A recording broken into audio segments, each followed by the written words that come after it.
De nouvelles réglementations viennent d'être publiées visant à guider le comportement des responsables chinois et à baisser la corruption. Mais au lieu de redorer l'image des responsables communistes, ces mesures pourraient bien avoir l'effet contraire.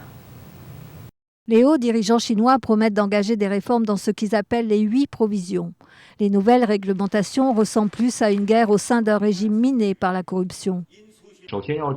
Ces provisions s'appliquent aux responsables du Politburo. Tout le monde peut le voir clairement. Cela veut dire que le régime place ces mesures même au sein des plus hauts responsables. Si même les hauts responsables se comportent mal, comment en serait-il autrement pour les responsables locaux ?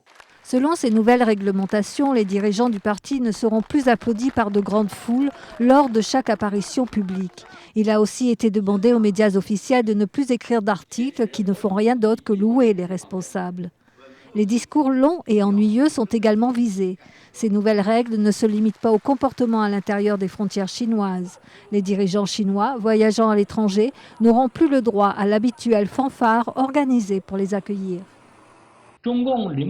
Lorsque les responsables du PCC se rendaient dans des pays étrangers, on engageait des personnes pour les accueillir. Tout le monde lit attentivement ces rapports. Il y a beaucoup d'exemples. Les nouvelles réglementations donnent une idée de l'étendue de la corruption au sein du régime chinois. Au cours du 18e congrès du parti en novembre dernier, Hu Jintao, qui cédera officiellement le pouvoir à Xi Jinping en mars prochain, a prévenu que la corruption pourrait faire tomber le parti communiste chinois.